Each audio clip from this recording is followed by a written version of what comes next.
beloved Boss Mike Cervera.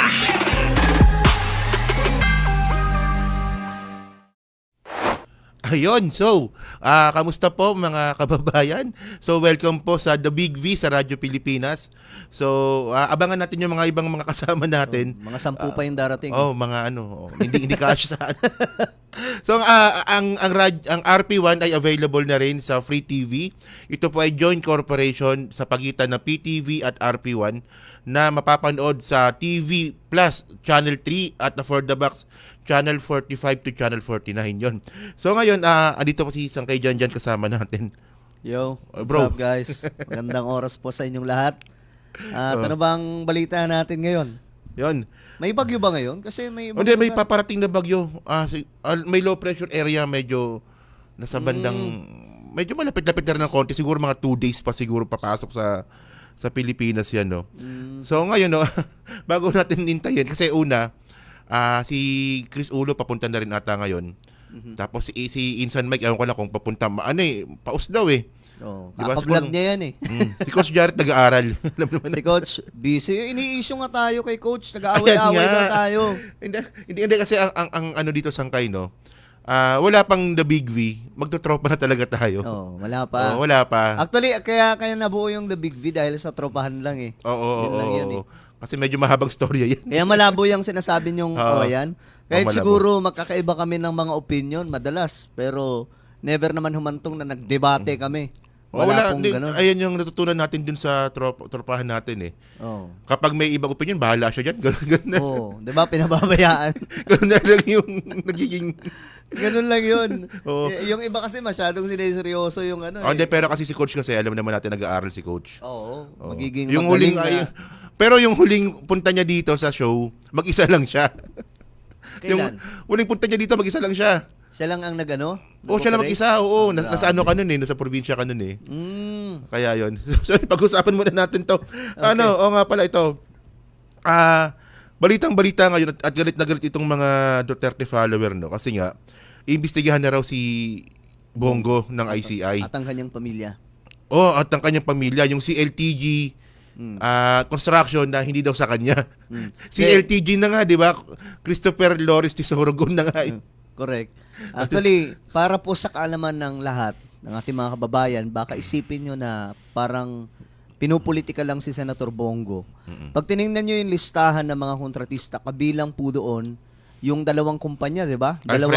Alfrego at saka CLTG na pagmamayari po ng family ni Senator Bongo. At ang matindi nun, mayroon pong partnership, tama ba? Yung, with the Diskaya. With the Diskaya, itong yung una nilang kumpanya, ano ba yun? Yung St. Timothy. St. Timothy. Ayun. Humabol. Sige, pasok ka na dito para sama-sama na tayo. andito na yung kaibigan natin. So, ready lamang yung kanyang mikropono para makita nyo yung pogi nating tropa. So, yun. Maraming kailangan malaman talaga sa investigasyon ng flood control at Pinupolitika lang daw eh. Yun nga, walang kinalaman dito yung pamumulitika kasi nga, ako nga boss nung nagkaroon ng investigasyon itong patungkol sa flood control at itong mga kontratista, ang isa sa pinagtataka ko, naungkat na lahat ng mga kontratista maliban lamang po sa pamilya ni Senator Bongo na involved din dito. Sabi ko, bakit? Isip-isip ko lang, bakit hindi sila nasasama sa investigation? At saka, hindi naman to yung first time na nadawit yung pangalan ni Bongo eh. Yung CLTG, 2017 pa lang, nababanggit na to ng PCIJ. Na una kasi, category B lang yan, yung kumpanya ni Bongo na yan, yung CLTG na yan. Pero nakakakuha siya ng mga high-end ticket na proyekto sa gobyerno. Ang nangyayari dito, category B, kumukuha ng kapartnership na category AAA. Na baliktad, dapat category A kukuha na category B. So baliktad, dun pa lang may issue na.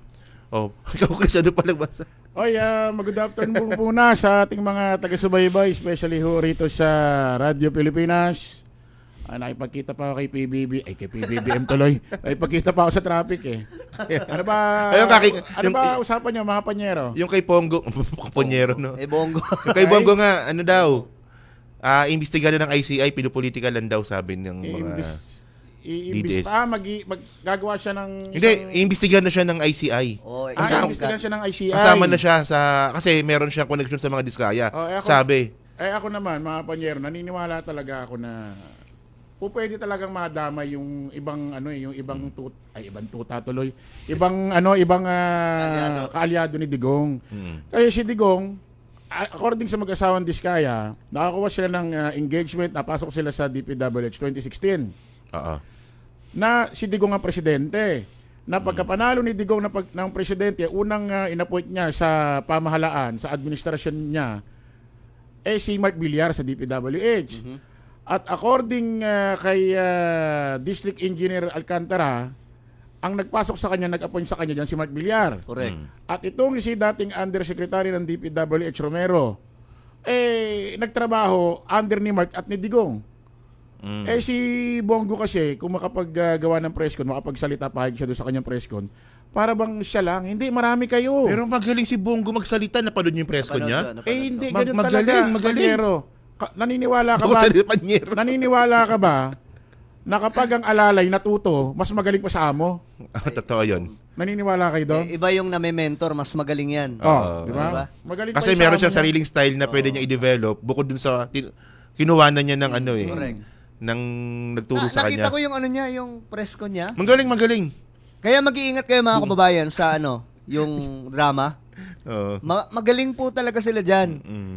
Biruin nyo, sabi niya, wala daw siyang kinalaman sa kanyang pamilya. Kung pwede anong magagawa daw niya? Kung pwede daw palitan yung kapamilya, may ganun pa siyang style, no? Siguro, pwede na lang siguro ang magawa natin dito. Palitan na lang natin yung pamilya. Buti kaya, hintayin na lang na matodas. Alam Ganon. mo lumalabas kasi rito para bang wala siyang alam. Sabi niya pa nga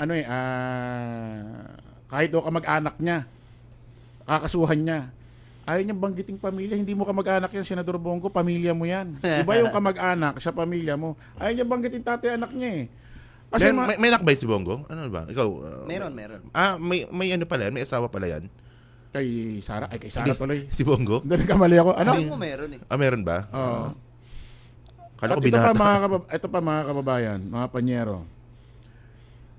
Kung talagang ayaw magkaroon ng kontrata ang pamilya niya sa gobyerno, pwede siyang umawat Pwede niyang panghimasukan Huwag niyong tatanggapin ang aking pamilya. Kasi balang araw magko-conflict sa akin yan. Bakit hindi siya, may kapangyarihan siya umawat Correct. Bakit Correct, hindi tama. niya pinanghamasukan? Matindi yung Bakit punto mo hinayaan doon. niya? Di ba? Yung sa press ko niya, madaling ipang-utoy. Laway lang puhunan niya ron Correct. Sasamahan niya pa ng magandang boka, drama. Si Bongo, pag nagsalita, malumanay na parang paawa epek alam mo naman yan, mahilig magpakuha ng simpatya. Pero samantalang nung panon ni Digong, no, sa kanya nanggagaling daw yung reward, no, ng mga pulis. Pa naman si Bongo, may ugaling pa imbabaw yan. Pag yan nasa Davao, nag-iikot, manlilibre lang ng fishball sa bata yan. Fishball, kwek-kwek. Actually, hindi lang sa Davao lahat nilalive niya. Hindi lang sa Davao niya ginagawa yan. Oo. Basta pag bumaba ng isang lugar yan, may video yan, bibili ng buko, Pati ng yung kwek-kwek. pagdarasal niya sa simbahan, nakaganon siya. Nilalive niya yan. Mas magaling pa nga kay Digong. Sabi ko sa iyo, pag ang alalay natuto, mas magaling sa amo. Yun nga lang kasi, kaya medyo hindi siya type ng ibang kababayan natin, apelido kasi. Go Kaya nga, sangayon ako sa sinabi ni paring Chris Ulo. Kasi nga, pwede niyang awatin yun Senador siya Sabihin niya na, Di ba? hindi, wag niyo na kayong pumasok sa pangungontrata sa gobyerno kasi senador ako. Yun pa lang, Senator Bongo, dapat ganun na ang sinabi mo sa pamilya mo na, teka lang, alam ko na yan ang business nyo. Pero ngayon kasi, isa na akong opisyal ng gobyerno, so kailangan ihinto muna yan. Wala muna.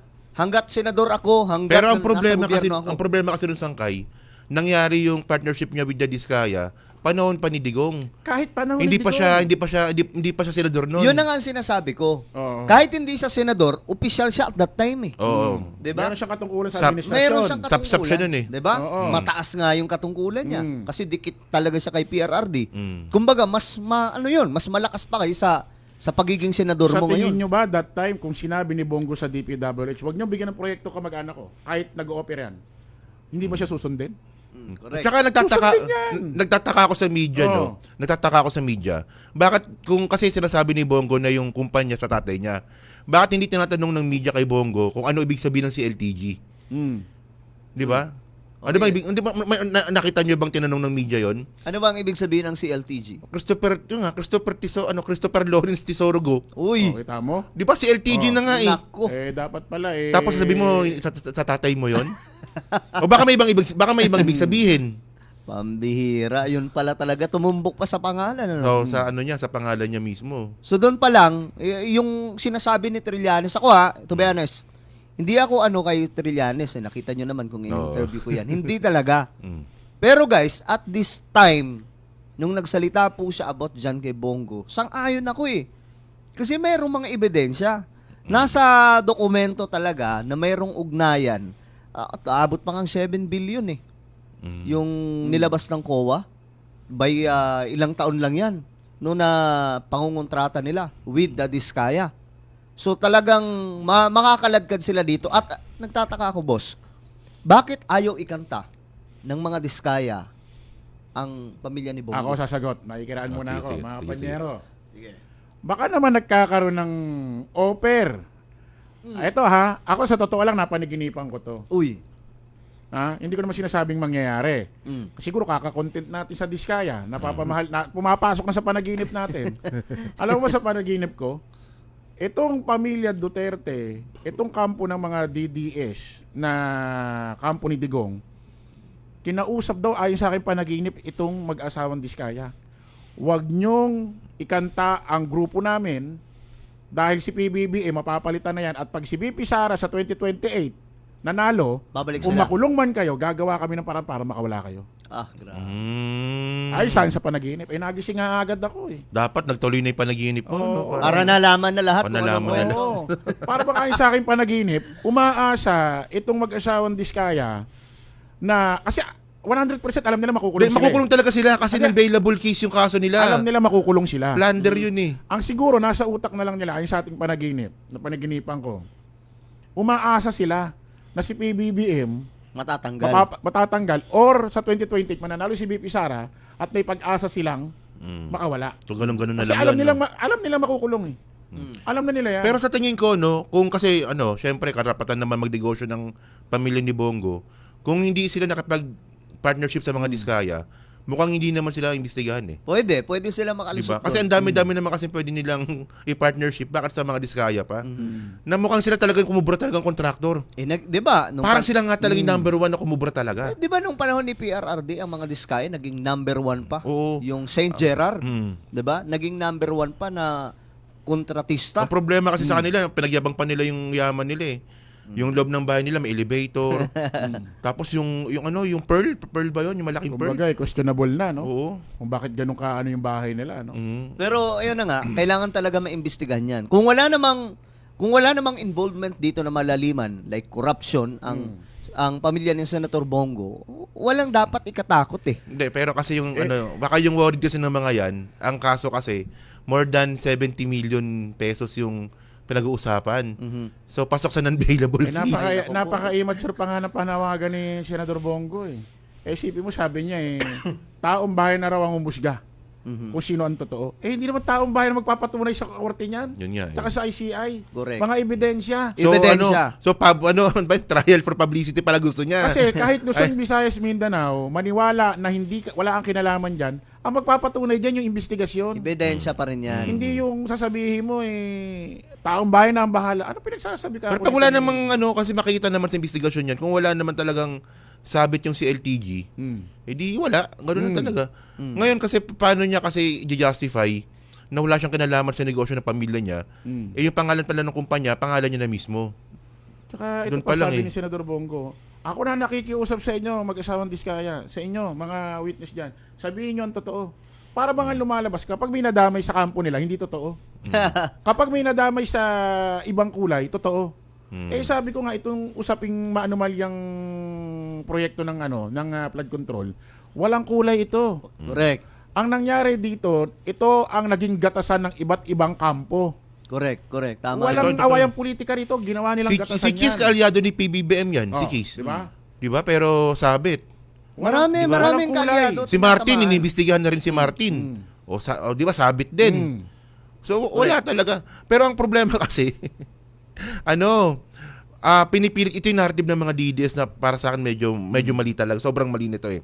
Na sangkot daw si Presidente dito kasi siya daw pumirma nung GAA.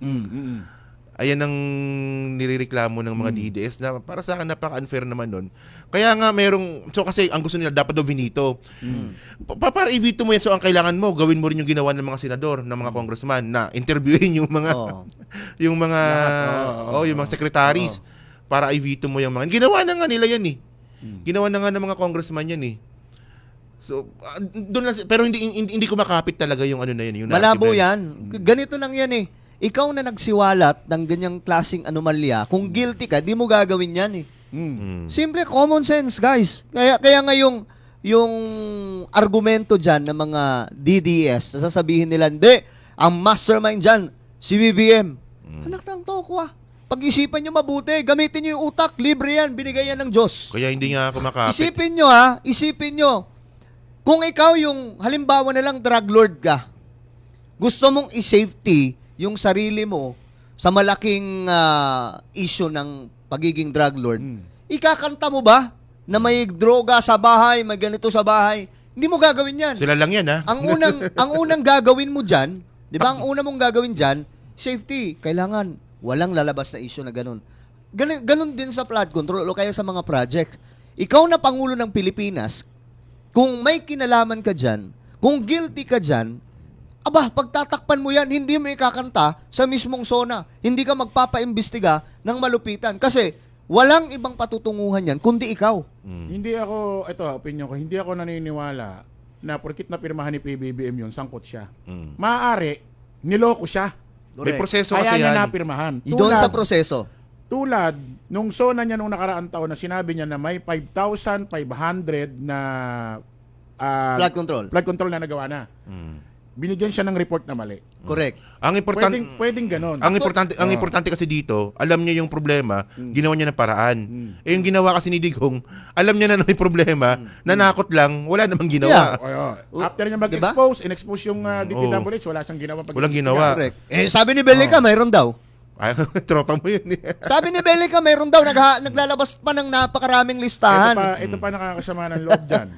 Noong nakaraang taon, nagkasona, sinabi ni Pangulong Bongbong may 5,500 na flood control na nagawa. Nabigyan siya ng maling report. Lahat ng bagyo, ulan, ibinasya kanya. Naalala nyo, nakaraang taon, bash na bash talaga siya noon. 2024. Totoo. Wala man lang taga-Senate, wala man lang taga-Congress na nagmalasakit na, mag-imbestiga tayo. Namumura yung ating presidente. Tama nga. Gumawa kayo ng isang committee na kung saan mag-iimbestigasyon sa DPWH at sa mga distrito nyo, ba't binabaha? Bakit sinabi ni Pangulong Bongbong nagkaroon ng 5,500 na proyekto na flood control na nagawa pero binabaha? Wala mo lang nagmalasakit eh. Kita mo, anong ginawa ni PBBM? Siya ang nag-expose lahat ng 15 contractors. Trabaho ba ng presidente yun? Pero ginawa niya, bakit niya nga hindi gagawin? Walang gusto mag-expose eh. Kasi nga, kasi magrereklamo silang may problema. Masagasaan. tapos ngayon magrereklamo silang bakit sila iniimbestigahan. Di ba? Di ba? Kumbaga, si PBBM na gumawa ng mitya para magsimula.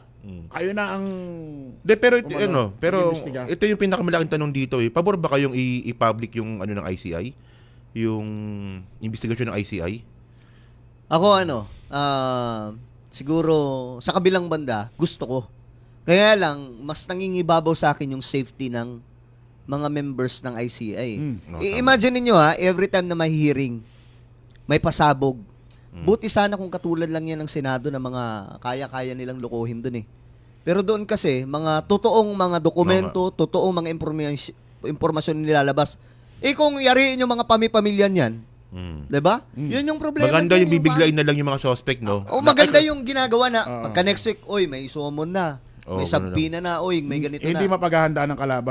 Walang hindi na sila Kasi for example, kunwari, sangkot si Bongo. Bongo, pumapasok na dito, makakapag-presko na naman yan. Makapaghanda Na naman yan.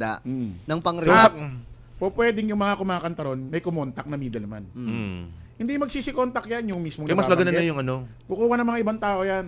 Mas Yan gusto ko to, yung ano lang, yung tahimik lang, tapos biglang may Pabor sa headline, atin. di ba? Pabor sa atin kung ipapublic. Kasi Kami kung kami mga vlogger, pabor sa amin yun kasi content ang hinahanap namin. yun.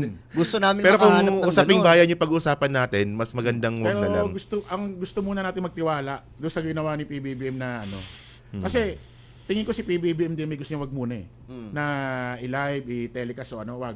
Kasi ang mangyayari niyan, tingnan mo. Sa Congress, kahit nandiyan yung mga witness, may mga hindi sila sinasabi. Napansin niyo ba sa Senate? Magmula nung hindi na pinaa-attend ng Blue Ribbon Committee si Villanueva at si Jinggoy, nagsikanta yung iba. Napansin niyo hindi na sila umatin dalawa? Oo nga, oo nga. Ibig sabihin, may kinakatakutan din talaga. Tapos, according dito sa DOJ, etong sino ba ito? Yung maraming sakyan? Hindi this kay isa. Sino yun? Yung maputi. Kontratista din? Oo, yung assistant ni Alcantara. Oo. Okay. Si Bryce Hernandez. Oo. Meron siyang mga hindi kinakanta sa Senate, doon niya lang kinanta. Kasi nandun kasi yung Oo, ano. yun yung kaya kahit ako kating-kati rin na i-live eh. Pero sa isang banda, may pumipigil din na maganda sila muna nakakaalam.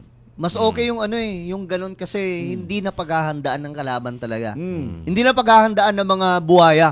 Yung bigla na lang headline, may hearing pala ng O kasali ka sa ICI pala, ano gagawin mo? Makapag-ready ka. Mas hangad kasi natin ikakabuti no investigasyon kaysa yung Makapag-content tayo. masarap ang sarap pagchismisan Oo eh. nga, kaya nga. Ang sarap marinig yung mga pangalan ng babanggitin eh. Oo nga, oo nga. Pero doon muna tayo sa yung safety. Pero ang maganda dito Oo. ilang linggo na lang ata meron ng lalabas na listahan ng mga kakasuhan. Ayun, yun ang maganda Tapos dyan. tandahan natin yung kaso na yan, non-bailable case. Ano yun, ipapasa sa ombudsman? Oo, ombudsman yan. Ombudsman. Yari Tapos sila dyan. kapag kaso na talaga siya, arrestuin na sila diretso. Tapos non-bailable yun. Non-bailable case yun. Kasi more than Sabi, lilitisin nyo ng billion nakakulong. of pesos yung pinag-uusapan eh. Mas malupit pa to kay Napolis. Yun yung inaabangan ko mga bossing. Yung may mga dadamputin, isa-isa na mga big fish. Yan ang sinasabi ko, Belika eh. Belika, kung naririnig mo ako ngayon. Yan ang sinasabi namin. Nagawa, hindi puro pang-expose. Okay ang nag-expose ka. Pero wala kayong nagawa pagdating sa pagkakaso sa mga buhaya. May mga congressman ba kayong ganyan, kinasuhan, dinutdot? Natawa nga ako sa mga yan eh. Sasabi nila, kaya lumakas yung korupsyon dahil tinanggal yung PACC. Tatanggalin talaga, boss. Wala Walang walang kwenta yun. Walang kwenta eh. Ginawa lang pala talaga para kay Bellica. Wala naman ganyan dati. Nung panahon ni Pinoy, wala. Nung Correct. pagpasok ni Duterte, wala kang trabaho, talo ka ng eleksyon, ito, bibisita ka sa sarili. Diba? Oh. Ibig Parang sabihin, pinilit na lang eh, no? Oo. Sabihin ng panahon ni Digong, ginawa lang pampran't yun. Kunyari, may ginagawa. Oo. Ano? Hindi kasi kung front kung may kwenta yan o kung hindi yan front, dapat merong may epekto, may resulta. Wala eh. Wala Ayun talaga, ang- wala. Alam nyo, mga panyero, ang daming na-expose ngayon sa administrasyong Marcos nung panahon ni Digong na tinago sa taong bayan. Na ngayon lang- Nakakasama ng loob nga yan eh. isipin mo, nung panahon ng pandemic, kailangan ng pera ng taong bayan. Pati mga ospital na namumroblema. Isipin mo, may natutulog na 600 billion budget ang PhilHealth Grabe. na inano lang na tawag dito. Pinaikot? Pinaikot lang na tawag dito. Parang binakas, nakalimutan ko eh. Yung Ininvest. Ininvest lang. Oo. Yung pondo sa Department of Health, dito lang natin na pagtatahi-tahi eh. Isipin mo kaya pala ng mga panahon na si Digong, ayaw si Bakin si Duque. Okay. Marami palang alam. No, Isipin mo yung pondo ng DOH, inilipat sa isang ahensya, pagkalipat ng pera, nagtanim si Digong ng tako niya ron, sila Bongo. Tas parang mali. May parang mali pa. Ang daming tinago ng ang ginagawa kasi pinampaparat niya, war on drugs. Palpak pa kasi nagkaroon na extrajudicial killing. War on drugs sa lugar na may hirap. May narinig na ba kayo biktima ng war on drugs, mayaman nagreklamo? Kahit nga middle class, wala eh. Wala kasi nga nag-ooperate lahat sila sa mahihirap kasi takot sila sa mayaman, baka makakempo sila ng anak ni ganito. Kahit Anak middle ni class, ganyan. kasi alam nila kahit middle class, kayang lumaban sa korte niyan eh. Oh. Kahit middle class eh. Diba? Pag mahirap talaga sa laylayan, wala talaga. Iiyak na lang talaga yan. Timbog. Ngayon, ang ginawa ni Digong, tinamprot lang yung war on drugs habang may mga nangyayaring anomalya sa iba't ibang ahensya. Isipin mo, war on drugs, yung mag-asawang diskaya, nagpapayaman ng panahon na yun.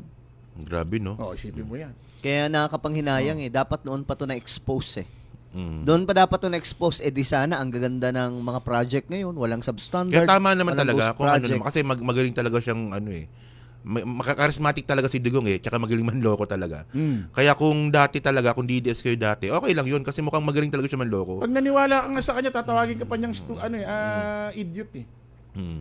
Isipin mo yung daw mga naniwala na lulusubin niya ang Scarborough Show, may naka-jet ski siya. Panahon doon ng kampanya yun. Kaya yung mga naniwala daw doon, Hyperbully lang daw yun, hyperbully. mga stupido. Idiot. Yun yung sabi Kaya niya. nga eh. Isipin mo, sinisi ka pa, no? Paano na lang kung binoto siya ng mga Pilipino dahil doon sa ganong katwiran niya? Yun nga, magaling siya mambola talaga. Kung DDS ka nga dati, okay lang yun para sa akin. Pero kung DDS ka pa rin hanggang ngayon na na-expose na sila, may problema talaga sa Yan yung problema kasi maraming panatiko Oo. Di ba? So, yun, no. So, ngayon, no, kasi yun, napag-uusapan nga natin kanina, di ba, na sabi mo nga, di ba, may sinasabi ka kanina na ang hinihintay na lang nila dito si Sara na maging presidente para linis-linis na. So, merong binabanggit din si Ariel Quirubin. Di ba, kung napanood mo yung interview niya nga, no, na totoo pala talaga may disturb na nangyari. At meron talagang silang usapan na papabagsakin si PBBM at yung mga involved, yung mga retired AFP. Hindi lang nagtagumpay. Hindi nagtagumpay. So, ano ba, dapat ba ganun lang ba talaga yun? Si Browner din mismo may sabi dun Bukod kay Quirubin. Kasi ang point dito, si Browner nagsalita na nung una, kinonfirm ni Quirubin. Napanood ko yun. O, di ba? So, ano ba, dapat ba ganun lang ba yun na... Kaya nga ngayon Di ba may nagdesisyon kanina yung may lumabas na headline na yung militar, yung Armed Forces of the Philippines, tatanggalan na daw ng pensyon.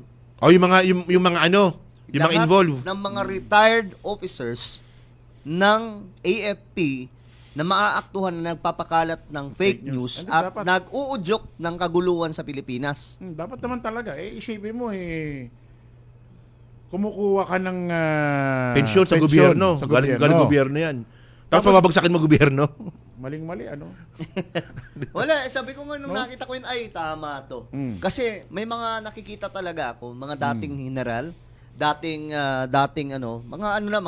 retirado naman na, pero parang sila pa ang nag-uudyok. Pero sa karamihan sa kanila, mga appointee ni Digong karamihan sa kanila. yun Mga na appointee nga. ni Digong karamihan. Mostly. Oo. Gano'n naman talaga kapag panatiko, talagang susundan nila.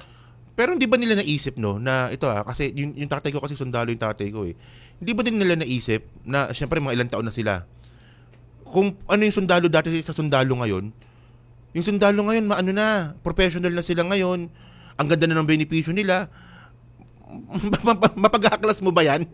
Kung ganyan na yung katayuan nila, mapag-aaklas mo yan kapag kinakawawa yung mga sundalo. Hindi naman kinakawawa yung mga active na sundalo Oh, kaya may mga actually totoo naman nung panahon ni 1986 revolution, mukhang hindi pa ganoon kayaman ng Pilipinas noon. Kaya may mga sektor na napapabayaan, isa na nga rin mga sundalo. Kaya naudyukan sila noon.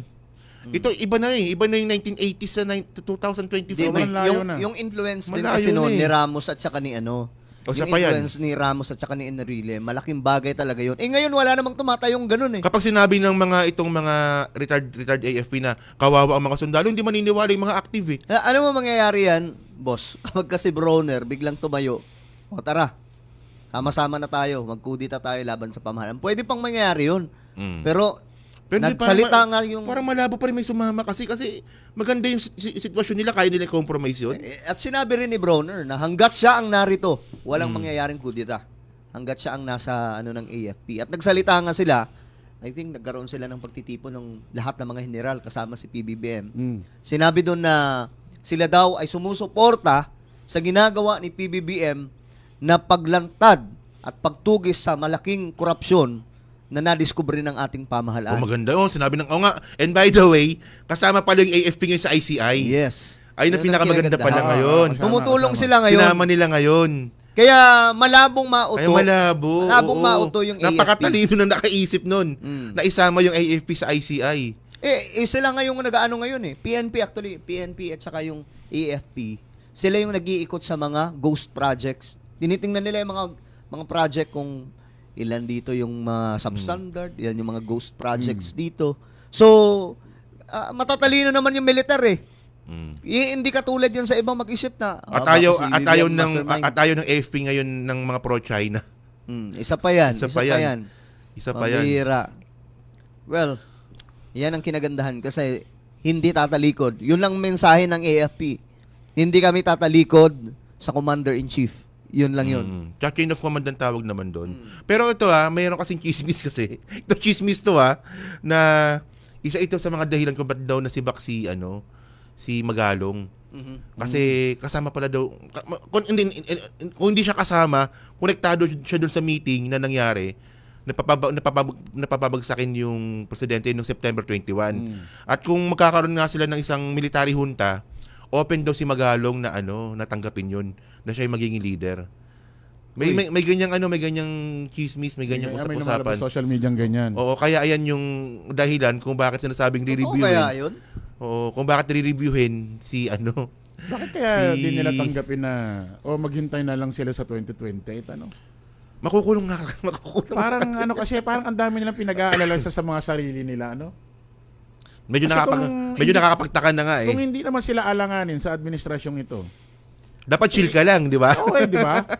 Tignan mo si Risa. Di ba, no? Sila Tito Soto, wala lang, chill lang eh. Problema namin dito, makukulit itong mga kasama ko eh. Correct. At hindi, ito Hindi namin problema sarili namin eh. Pati ang edge, yung sinasabi nilang, ang una kasi talaga pinaplano nila, gusto nilang gamitin ng taong bayan para magka-edge sa people power eh. Yung talaga unang gusto nilang mangyari, yung mga tao maglabasan, paalisin si PBBM. Napaka unusual talaga niyan, bro. Paano nga magtatagumpay ang edge sa people power? Yung dilaw at mga kakamping, ayaw nga kay Sara. Yun nga eh. Pababay mo si PBBM, sino papalit mo? Yung Vice President. Kaya nga hindi mas lalong ayaw nila. Kaya nga yung mga komunista, wala silang ibang choice. Kung hindi nila kakampihan si PBBM, dalawa yung panawagan nila. Resign si BBM, resign din si Sara. Nakita ko nga yun yung walk-out nila. Mag-resign. So, sino ipapalit nila? Si Takero. Bira talaga. Sila pa ka sila. Tanggapin na lang nila, pagdating sa pagpapabaksak ng administrasyon ni Marcos, ni PBBM, tanggapin na nila hindi talaga nila kaya. Kasi nung andito nga si Digong, hindi nila napaano nila eh. kaya talaga. Di ba? Tapos, pangalawa, hintayin na lang nila, kailan ba matatapos ang subway? Sabi ni PBBM, doon siya bababa eh. Pagka gumagana na subway. 2028 ba? Hindi. Ikaw ba, maniniwala ka, 2028, gumagana na yan? Subway? Marami pang gagawin doon. Hintayin na lang kung kailan matatapos. Nako. Kaya pala sinasabi ni... Di ba magmamarshal na ba? Marshal na ba? 2034? Anong Marshal na ba? Yan ang abangan natin. di ba? Pero ito napaka-unusual na talaga nito eh. Kasi, less than 3 years na lang eh. Malimit pag ganyan kasi pinapabayaan na lang. Parang nangyari kay Digong dati. Di ba yung unang 3 years ang ingin ng mga dilaw, di ba? Pero nung pagpasok ng mga 2019 tapos ng eleksyon, laylo na yung panawagan na pabagsakin si Digong eh. Umina na eh. Di ba malakas sila nung una, di ba? 2016, 2017. Diyan malakas yung yung panawagan ng mga dilaw. Pero ngayon iba ngayon. Kung kailan malapit na yung patapos yung termino ni PBBM, saka sila mas dapat agresibo. tahimik na sila dyan eh. Kumbaga kalma na kaunti. Oo, pero iba, ayun nga, mukhang tama nga si Chris, no? Kasi mukhang meron talagang kinakatakutan tong mga to. Meron talaga kasi alam nila na yung kanilang Dapat pakalma na to patapos si termino eh. Ano ba? Takot ba sila maging Prime Minister si BBM? Ba't takot makulong din? Di ba? Ay, naku po. Baka nag-aalala pa sila kasi sa 2022, kung sakaling siyempre, sa 2028, siyempre, botohan na ulit ng presidente. Baka nag-aalangan sila na hindi ulit manalo yung si BP Sara. Hindi, tsaka medyo matagal pa rin kasi yung 2028. Baka laos na si Sara nun. Baka laos na rin si Digong nun. Wag lang may masamang mangyari kay Digong doon. Kasi medyo magagamit nila sa politika yon. Yung awa. Ang paingay yun. Yung awa. Pero tingin ko parang hindi na rin. Di naabot? Parang hindi na. Hindi na rin magagamit. Parang alam na rin ng tao ngayon. Parang alam na nila yung alam mo parang marami pa rin matalinong tao ngayon. Parang ewan ko lang kasi ako naniniwala ako dati yung kay Pinoy. Parang malaki rin na itulong sa kanya nung hindi naman siya minamasama ako, no? Parang malaki rin na itulong nung namatay si Cory. Pero, necropolitics hindi na tawag sadyaan yan, yun. Hindi sadyaan. Oo. Hindi katulad nito, may motibo talaga eh. May motibo talaga na po pwedeng, parang napapasarap nga sila. Yung tatay nila nakakulong na ron eh. Parang nag-i-enjoy na sila eh, no? So, yan na, magbe-break muna tayo. Pag-usapan natin mamaya, no? Yung sinabi nga ni Sarah, na sangkot daw si Saldico dito sa Laptop. sa laptop na, na nangyari naman pala ito nung panahon ng tatay niya. So break muna tayo, no? So magbabalik po ang The Big V sa Radyo Pilipinas. Our beloved Boss Mike, Boss Mike.